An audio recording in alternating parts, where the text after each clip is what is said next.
Father, Son, and Holy Spirit, one God. Amen. Christ is risen. Indeed he is risen.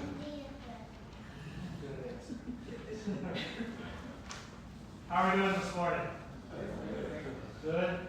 About this side. Yeah? Amen. Amen. There we go. Keep saying, I'm waiting to see it. I'm going to get one of those times when we get someone go, Father. No, I'm glad you guys are well. In my business that I run on the side, that's what I preach to. I do a lot of marketing with clients with regards to their websites. And one of the things that I often tell them is, and you have to forgive me for how I'm phrasing this, because again, it's not meant to come off in a negative way, but I tell them that you have to treat your customers online as though they don't know anything, that they're dumb, that they're not capable of understanding. You have to essentially tell them what they need to see. In other words, you have to, and I've got one in particular who doesn't like it when I tell him this because he has guys with degrees in engineering or PhDs in engineering, and I say even them you have to treat in that same way. Because the internet's kind of funky like that. People think they understand, but they don't. And I bring that up in particular because the thing I talk about with them is this idea of brand awareness and understanding what your brand is trying to accomplish. And on top of that, further in that sense, and the reason I bring this up is, companies, when they are advertising a product to us, they will tell us this product in a certain kind of way. They want to mold a sort of narrative, if you will, to get you to basically kind of think that product you need, not even so much that you just need it, but that product is kind of who you are. This is part of your identity of what it is. And they dumb it down for us. They make it in a way in which it's easy for us to just buy into it. And in this coming week, not this week but the week, but starting at Sunday, we're going to experience that in the culture itself because every year in June, the secular holiday of Pride Month begins. And it is a time in which people, embrace this idea of a sinful life that, focuses a lot on lust. But they shape it as love. And they use terminology like love is love. And what doesn't hurt me isn't a bad thing. If it doesn't affect me, it doesn't affect you. And this is very simple language in this sense. And we have to combat that, right? We as Orthodox Christians, as Christians, and as those living in the world have to react to that. And the world has normalized that sort of thinking of that type of sin is perfectly normal and okay, when in reality it's not. It's not in any way okay. No sin is okay. No sin is normal. Sin, whether somebody struggles from alcoholism or homosexuality, none of that is correct or normal. And we're all called to combat our sins, regardless of what they are. And what we're going to experience with that coming month is this idea in which the branding has made it to where people just buy into it now because it's an easy narrative to follow. And what we see and how we react to that is really kind of proclaimed in this morning's gospel reading, in a sense of God's sense of humor, having it this year, where it seems like that sort of culture war, if you will, is sort of dying down. It hasn't. It's just taking on another form. That we hear this story of the blind man, the one who gets his sight and such like that with his encounter with Christ. And, the exchange that I want to talk about not so much is that he gets his sight and the miracle that happens. It's how the blind man reacts to the world that tells him, no. What you think is normal the way it should be. You're a sinful person, and you should just buy into this idea that you're a sinful person and that there is no light in the world. So we get that, right? That's an important message. But it's even more so is that he stands up to those who reject Christ. And the stuff that we're going to experience the next coming month, and all that celebration of the rainbow people, if I want to say it that way, is those people who have rejected Christ. And we have to be like the blind man who fights against that, who proclaims the light of the world. The verse in this reading this morning that really always strikes me, that I want to reread, that's why I'm talking about this, which compelled me to talk about this in this manner, has to do with very, very early on when Jesus says to the blind man, as long as I'm in the world, I am the light of the world. And oftentimes we tend to think, well, Jesus is gone because he came, he rose, and now we're stuck with the way things are, and stuff like that. But Jesus still is in the world because he's in us. And we are called to live in the world proclaiming his gospel, fighting against all of that type of stuff that would take people away, that would normalize the sinfulness of the world. We live in a world that normalizes sin. I come from a city, growing up in Las Vegas, that normalized sin.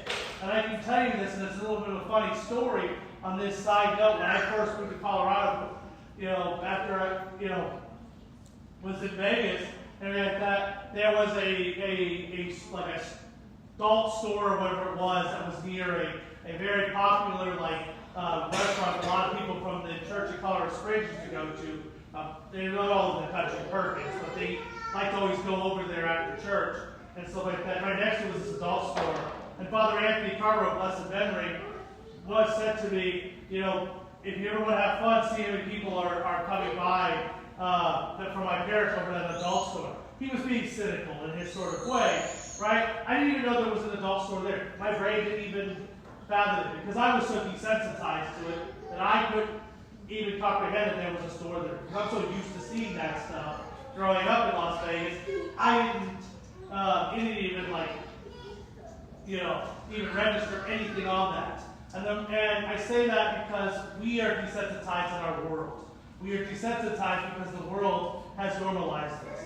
It's made us, in a sense of it, as, dumb. But not dumb as if people are dumb, but rather we see things as, well, it doesn't hurt. And it's okay because it doesn't affect us. It just let people live their lives.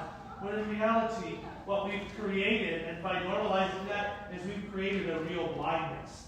We have taken Christ's light and we've made people blind to it. We've endorsed darkness. And that's what it really kind of boils down to, is that we, as a society, have endorsed darkness, and therefore we need Christ, who is the light of the world, in us to proclaim and change that. So what that means for us, being those images of the light of the world, is proclaiming our faith. I talk so much about growing our parish, and I talk so much about how we have to convert the entirety of this town, the entirety of this country into Orthodox Christianity. And I don't talk about that because I want to see big numbers in this church. I make the comment all the time, I want to see 300 people in this church within the next couple of years. Right? We don't say that because we want 300 people to look we can boast about our numbers and stuff like that. We need 300 people. 300 people could change the entire fabric of a society. Could change that. People don't realize how easily it is that we can change the world, that we can bring more people to Christ. Because the only thing that matters is that people are with Christ. In the end of the day, that is the only thing that matters. It is the only thing that matters. And so we have to go out there and proclaim that to the world because all that darkness needs light. And it needs us to shine that light. It needs us to heal the blindness, to be the clay in people's eyes, to make them no longer blind, but rather see, who Christ is, even more so, where the kingdom of God is at. We are being called here. It's a call to action. We are being called here to do more than just say our prayers and be, quote-unquote, people of service, but to actually go out there and proclaim the gospel and bring everybody to the church. Everybody to the church. That's what we're called to. That's what this gospel reading is really about. It's actually a gospel that's very much about evangelism and bringing people to Christ. It is about standing up against all of that evil. And I should point out and say this because people often say, well, Father, that's all good and well, but how do I do that? Well, it's simple. It's simple, right? Tell your friends, tell your family, tell people you work with. Come to church. Come to our services. Come and see what we've got going on. Share our posts on Facebook. Tell people about our website, right? I've made it very easy for people to know what our website is, right? Tell people about that. Hand out the business cards that give it up. The nice thing about those cards, and I don't know if people know this, but on the QR code that's on this, those take those people right to the page that says First Time on it. They can read a little bit about our faith, and they can come, and they have directions and everything. Proclaim the gospel out to those people. Bring those people in. I can tell you that it can change. It can change the world. And it might seem like, oh, well, Father's just saying this to our community. But I can tell you, it can work. It can work. Because we've seen that throughout the country in places that really put that effort in. For years and years and years and years, Father Anthony, again, we're going to bring him up, blessed memory, used to say on a Saturday morning, why are we building another church? And he made it his life's work to build a second church in Colorado Springs. And they consecrated their church, their second church, last summer, I believe it was. It was last February. My dates are all off, I'm sorry. They consecrated another church there. And they're still growing. Both churches are full. Right? They're still growing. They have a church in Riverside where Father Josiah Chernan's at. That church is booming and growing. The churches in Utah, I use them as another example, right? Utah, a place that's not exactly favorable to, I was telling the deacon this morning, not exactly favorable to Orthodoxy, growing like crazy. They're building churches out like crazy. They're building churches all over this country because people believe that they have to heal and bring people to Christ. And we can be part of that. And we not only can be, we should be part of that. We should be part of that. And not only should we be part of it, we're going to be part of that. Because the world is blind. The world is in darkness. The world is afraid and thinks that darkness and that is normal and fine and okay. And in reality, it's not. Because Christ is the only thing that matters. And Christ is the light of the world. And we represent that light to the world. So for all of us, if we really, really want to be the light, if we really want to be in the kingdom of God and take it even further to that step, then we have to be a light into the world. We have to go forward every day of our life thinking, how can I bring people to church? I put this in the bulletin about bringing new people to church, called the Come and See Challenge. Right? I don't just put that in there because I want to put a little verse in there of something for people to do. I want people to embody it. I want people to take it as, this is my life.